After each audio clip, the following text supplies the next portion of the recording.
19 জুলাই চট্টগ্রাম নগরের জামালখানে বঙ্গবন্ধুর মুরাল ভাঙচুর, আন্দরকিল্লা, কাজীর দেউরি, নিউ মার্কেট এলাকায় পুলিশ বক্সে হামলা সহ নারকীয় তাণ্ডবে জামায়াত শিবিরের সম্পৃক্ততার প্রমাণ পাওয়া গেছে।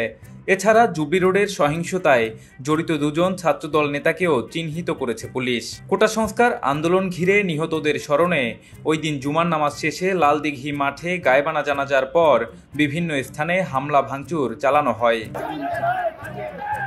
ওই দিনের ঘটনার একাধিক ছবি ও ভিডিওতে তাণ্ডবের নেতৃত্বে দেখা গেছে চট্টগ্রাম মহানগর উত্তর ইসলামী ছাত্র শিবিরের সাবেক সভাপতি খালেদ সাইফুল এবং বর্তমান সেক্রেটারি তানজির হোসেন জুয়েল সহ একাধিক নেতাকর্মীকে। পুলিশও একাধিক সিসিটিভি ফুটেজ বিশ্লেষণ করে তাদের সম্পৃক্ততা পেয়েছে। একটি ভিডিওতে দেখা গেছে আন্দরকিল্লা মসজিদ মার্কেটের সামনে লাঠিছোটা হাতে দলবল নিয়ে অবস্থানে ছিলেন জামায়াতে ইসলামীর সাংস্কৃতিক শাখার চট্টগ্রাম মহানগরের সেক্রেটারি ইসমাইল চৌধুরী।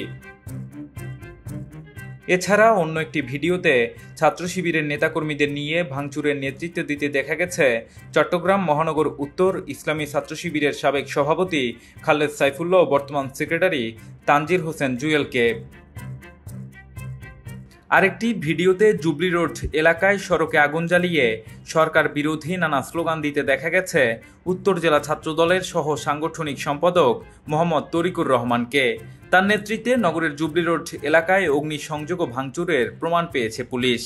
এছাড়া সেদিন মহসিন কলেজ ছাত্রদলের সহ সভাপতি মোহাম্মদ আব্দুল আলী রাব্বিও উপস্থিত ছিল এনায়েত বাজার মোড়ে।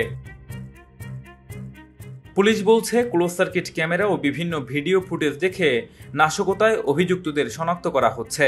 ঘটনায় জড়িত একাধিক জনকে ইতোমধ্যে গ্রেপ্তার করে আদালতে পাঠানো হয়েছে।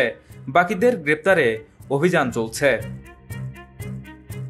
Shahrukh, C Voice 24, Chittagong.